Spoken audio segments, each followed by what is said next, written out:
Motherfucking Thanksgiving edition, man. Happy Thanksgiving. I'm thankful for y'all, for the 5K people that been here, been rocking with me.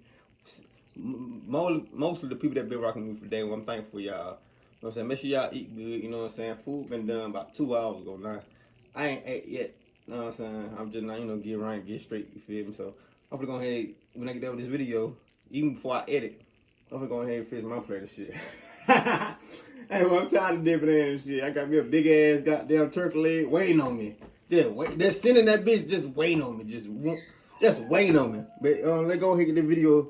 This Thanksgiving edition, man. I was gonna do it yesterday, but I was like, nah, man, it won't be right. I just go ahead and do it on Thanksgiving, man. Cause later on, I ain't gonna lie to y'all, I'm gonna be fucked up. They gonna be fucked up later on. I ain't gonna. Let me go ahead and get this shit started. I don't know why I like do that whole ass shit. It was a rainy Thanksgiving. We have a small family, so our family gatherings are tiny. It was my mom, my 2 sisters, our grandparents, and I for dinner at my mom's house. My older sister Nancy has been moved out for years. My younger sister Jamie and I still live at home with our mom. Our grandparents live 20 minutes away. Our dad's side of the family all live in a different town. We were all helping out with cooking and such, and our grandma was bringing over some food as well. We always do Thanksgiving dinner at 6 o'clock sharp. Our grandparents arrived at like 5 o'clock. We had to go out and help them walk through the rain up the front stoop to make sure they didn't slip. It was really bad out. Once they were here, we put the football game on in the living room, and I sat with my grandparents and watched football with my grandpa, who's a big Cowboys fan. Ew. My sisters were in the kitchen helping my mom with the food. The rainstorm created for a more comfortable and relaxing Thanksgiving evening. That is, at first. When it was time to set the table, I went to help. We were all at the table by 6 o'clock as per the usual. We had a giant selection of food for the small amount of people we were. Turkey, leg of lamb, potatoes, stuffing, corn, cranberry sauce, cornbread, and more food I'm probably forgetting. We were all at the table eating, drinking wine, and talking before we migrated to the living room, where there we all watched the football game. Then, sometime before the game ended, the doorbell rang. It was still pouring outside, and we weren't expecting anyone else. Our mom said, "Oh no, what if that's your father?" Long story short, our parents don't speak, but the idea of our father coming to surprise us wasn't impossible. My mom told me to go check who it was. So I went to the door and yelled through it, "Who is it?" But the sound of the pouring rain on the front awning drowned out the sound of a male's voice on the other side. So I opened the door, with the storm door still closed and locked. There was a black man on the other side of the door. He was in some really big rain jacket with the hood up. When I opened the door, he walked closer and yelled something through the door. I had to ask him to repeat it twice before I understood him to be asking for food, saying he's hungry. And he said something along the lines of, "The Lord will give you good karma if you spare some food." The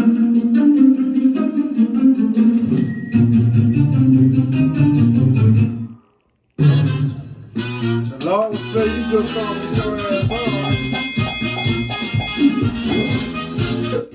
I said, "1 second." I went to the... I wouldn't even open my door. Like, that's why y'all motherfuckers need to get right with y'all family, your mamas, your uncles, your daddies, and all that shit. Cause during these times, your folks. Cause don't go to nobody else motherfucking house looking for something to eat. Cause I don't trust everybody cooking anyway. Me personally, that's just me. Living room and told my mom there's a possible homeless or just very hungry man asking for food at the front door. My mom said close the door, while my grandma said give him some food. I said I'll make a little paper plate of food for him from the leftovers. I went to the kitchen, grabbed a bunch of paper plates to account for the rain outside ruining them, and then sandwiched some of the leftovers together with them. Don't come knocking And on I my went door to the front door where the guy was still standing. I held up the plate to show him, and he tried opening the door. I yelled, "Wait, it's locked." But I already was wary now after he tried opening the door. Regrettably, I still unlocked the door, and the second I started to push it open, he pulled it open with force and tried pushing his way through me. I instantly threw the food and held him back, yelling for my sisters to come help me. As Nancy came to help shut the door, I saw 2 more guys rushing up the front walkway to the door. Oh I shit! managed to push the man out enough to clear the door. and I helped my sister slam it shut. The second it was locked, I ran to the backyard door to make sure it was locked. Call I was police. the only able-bodied man in the house, and I felt like it was on me to protect the house. My family was in hysterics as we were brainstorming what to do. Not so shockingly, we settled for calling the police. My mom called while I kept going from window to window looking outside. It was hard to see out through the pouring rain, but through the backyard window, I saw a couple men running through the grass to the back door. I'd imagine they tried opening the back door and it failed. Hell no. And then I saw them running through the grass again back to the gate. Then they I wouldn't even open my door in the first place. I ain't gonna count. He fucked up. He fucked me up with that one. were gone. When the police got here, the food that I dropped onto the front stoop was still just sitting there, all scattered on the porch. Not that it wasn't obvious that those guys didn't come for the food, but it's something worth mentioning. Our Thanksgiving was almost turned into a complete nightmare if it weren't for my and my sister's quick reactions. I know my grandma had her heart in the right place, wanting to help the seemingly needy, and I was influenced by her. But unfortunately, we live in a world where sometimes trying to do the right thing could bite you in the ass. Yeah, that's what I We can. installed the doorbell camera soon after this. That won't fuck with everybody. Motherfucker be doing lame shit like that. That nigga would've got his head blown the fuck off. It was Thanksgiving night. I was over at my parents' house for dinner since they were hosting this year. I got to see some cousins and uncles I hadn't seen in almost a year. We had a typical Thanksgiving gathering for our family. My parents cooked a big meal as usual. Before dinner, though, I got a long essay of a text from some unknown number. I won't share it because it contains a lot of personal, revealing details. But it started with, "Hey Melissa, hope your Thanksgiving is going well." Then I quickly came to realize who it was that sent this text. Your ex? It was this crazy stalker guy named Kevin, who I'd never even met before. We matched on a dating app and texted and snapped for a while, but we never met. He gave me obsessive vibes, and when I politely rejected going on a date with him, saying I don't think we have much in common, he got even more obsessive and aggressive. He even threatened me one time when I posted a snap story of my friend and I getting drinks, because he thought I was on a date with a guy. That was when I blocked him on everything, Damn. Snapchat, Instagram, and his number. But the contacts didn't stop there. I get random Instagram accounts with 0 followers. Motherfucker tender. That's what I'm talking about too. Motherfucker be so tender, don't even know who the motherfucker. You ain't never met that girl a day in your life and you tender already. Y'all motherfucker be fucking up for the real niggas. Attempting to follow me. I blocked them each time. Same thing on Snapchat. I'd get random accounts adding me with different guys' names every time. Whenever I'd add them back out of curiosity, their snap scores were always 0. After reading the entire message, I was disgusted. He was gaslighting me and borderline threatening me. I replied, "If you keep contacting me, I will go to the police." It took so long to form a reply I was okay with that my grandma got annoyed and asked me to put my phone away. It was only out of sight and out of mind for maybe half an hour before I got another text from another random number. It was another essay. I didn't want to completely ruin my mood and be on my phone dealing with this when I was with family.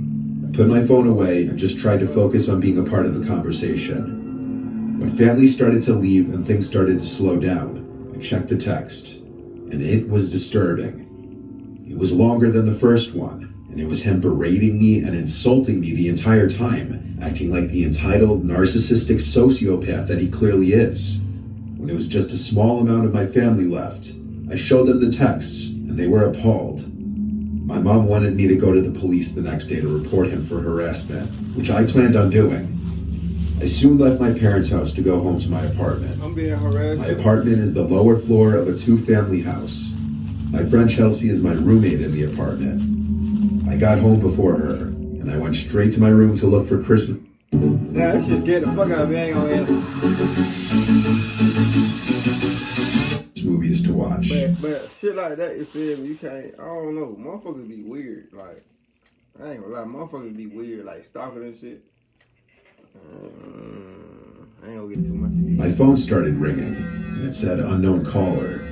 I knew it was him. I denied it and silenced my phone. I put on some silly rom-com Christmas movie to fall asleep to. It was called Surviving Christmas. All I remember about it is that it had James Gandolfini in it.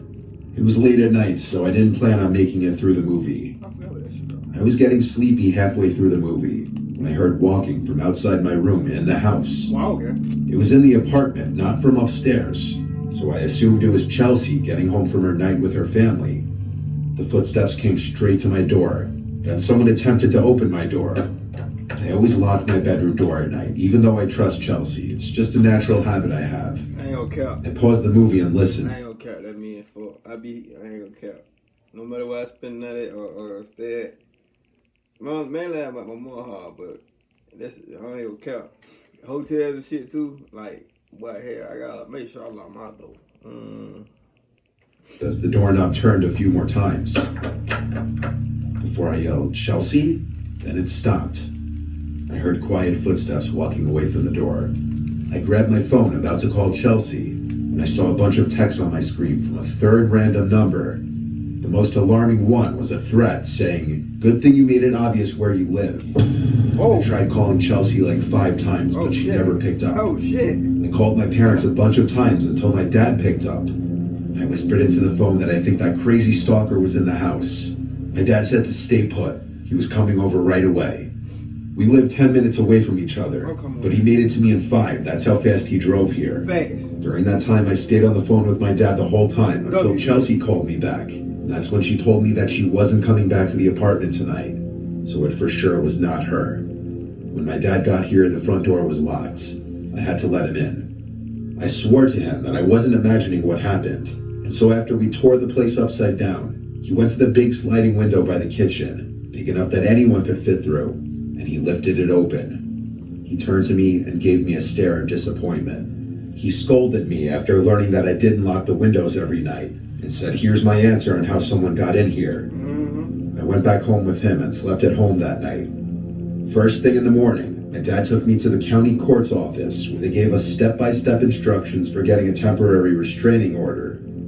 Skipping most of the legal process of this story, I eventually did see Kevin in person when I had to go to court to get the restraining order extended.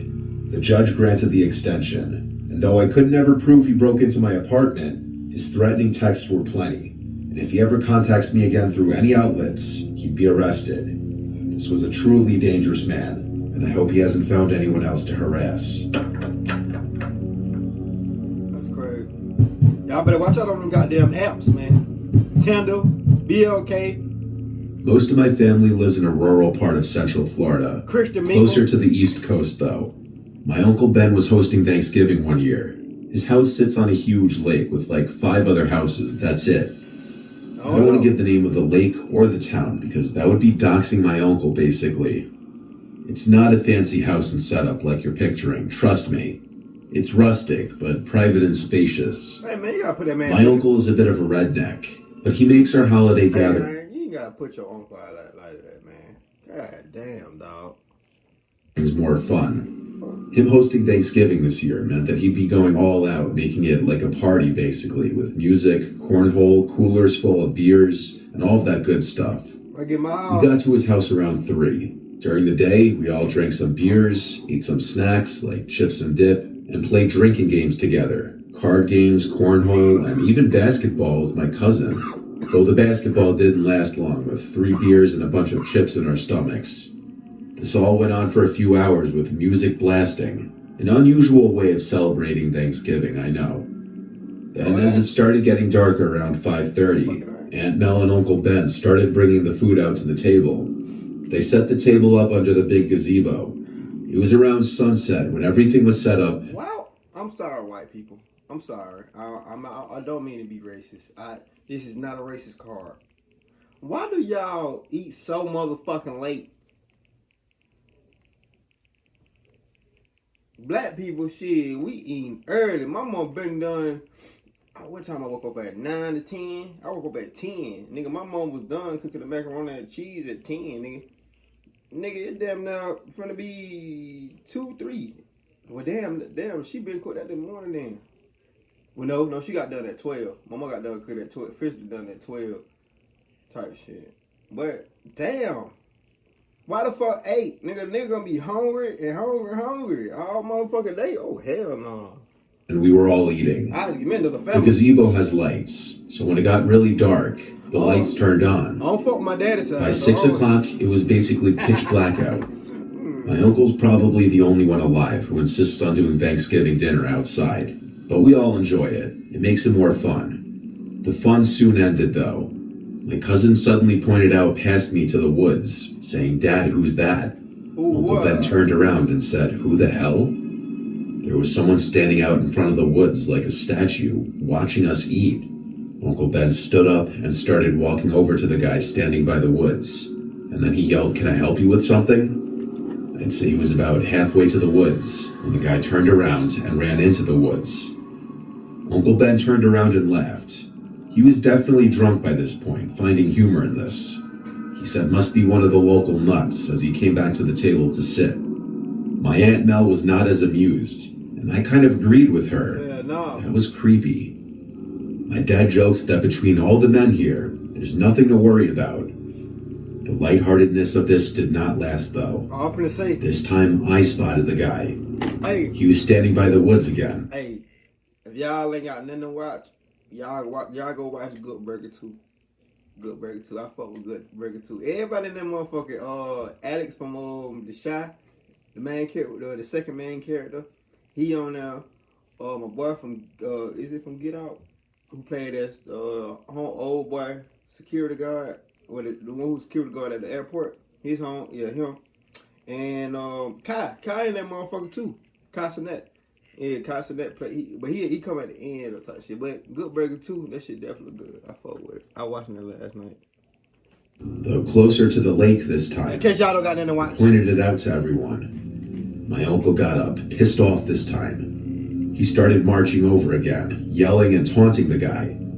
His drunkenness was really starting to show now, just in the way he was confronting the trespasser. But then we noticed there was another guy in the woods, on the complete opposite side of the yard. And when the one guy that Uncle Ben was approaching ran into the woods again, the other one stayed put. As Uncle Ben came back to the table, he said there's another one. So my cousin, myself, and my dad all got up now, ready to help my uncle confront these people. And with that, the second guy ran into the woods. By this point, we decided it was time to clean up. We started all cleaning the table and bringing plates and food inside to the kitchen. When everything was cleared out of the gazebo, we all sat inside the living room. Uncle Ben left the lights on outside, because I know he and Aunt Mel were on high alert with people running around their property being creeps. They didn't look like kids, that was the thing. Hey, if your partner is being secretive with their phone, you need to do this now. Most people... And who would do this on Thanksgiving is the question. Thanksgiving is crazy. Our accepted theory was at the time that it was just some drunk older teens or young 20-year-olds with no family gatherings messing around being assholes. Eventually, I wanted to grab another beer, which was in the cooler outside still. As I got up, Uncle Ben and my dad both asked me to grab one too. So I went outside and walked over to the gazebo. I made it to the cooler, suddenly feeling really uneasy. The gazebo light was off now. I looked around, analyzing my surroundings. I grabbed as many beers as I could hold, just so I wouldn't have to come back out here again. Then I started walking back to the house, when I heard one of the chairs under the gazebo sliding on the concrete. I turned around, and there was someone under the gazebo, walking around the table. He looked massively tall, like 6'5". I started yelling for Uncle Ben as I ran back to the house. Uncle Ben, He, along with my dad, came out, and I said there's a guy over there. And then, as if someone else was responding to me saying that, there was a banging from the other side of the house, like someone was hitting the siding with their hand. Seeing my uncle and my dad genuinely frightened made me frightened too. We went inside, and Uncle Ben locked the door. We didn't know how many people were outside of the house, but we felt like the house... Yo, Uncle Ben, he ain't too much of no redneck, cause I know some rednecks, like, yeah, they get down like that. Yeah, them motherfuckers would have been dead was surrounded. And Aunt Mel started shutting every last curtain and blind in the house because we felt like we were being watched from the outside. Uncle Ben called the police, which was a first. It felt completely out of character for him to involve the police in anything. He was only on the phone with them for like 5 to 10 minutes. Then we waited in the living room, with clear tensions and unease in the room. There was this quick and sudden loud bang on the glass, followed by a window in the kitchen completely shattering. They bullshit. Aunt Mel yelled at Uncle Ben to go get the old rifle from the closet. He yelled back the thing hadn't been loaded in years. Oh, God. Luckily, the police response time was pretty good. A singular beep of the siren for the police car outside let us know he arrived. One of the people outside had thrown a brick through the window with a note attached to it, saying, "Leave now, you fuck fits," which felt like a threat. His Trump flag was also missing the next day, No. which created the possibility of those people's motives being political. That's really the most realistic theory, because unless my aunt, uncle, and cousin are secretly the worst neighbors ever, I see no other reason why their house would be a target for something like this. Yeah. On Thanksgiving, nonetheless. On Thanksgiving, crazy. They would have threw a brick through my motherfucking hard game. I promise to God. Y'all would have seen my name attached to a motherfucking murder. I promise you. Cause you bullshitting. Your daddy motherfucker kid knocking on my window. I posted on here, and I went outside my fight in. They let I seen they were kids, cause I was finna shoot, and the police said it would have been nothing they could do about it, cause they playing at 1 o'clock, 2 o'clock in the morning. And I was gonna, oh boy, they lucky, boy, they so motherfucker. Look, God was with them that night. I seen they face, cause if I didn't see they face and they were kids, man, I was gonna blow their ass off. Man. That being said, happy Thanksgiving. Hope y'all eat. I'm gonna go ahead and get done with the video. I'm gonna go ahead and edit this shit right quick. Then go fix my plate. I got the move plan. I got Pet Cemetery playing right. That's a new one. Bloodline. That shit straight. I might finna watch it. Let me say, give me a thumbs up, subscribe. Happy Thanksgiving. Love y'all, man. Be safe on Thanksgiving. Let's ride.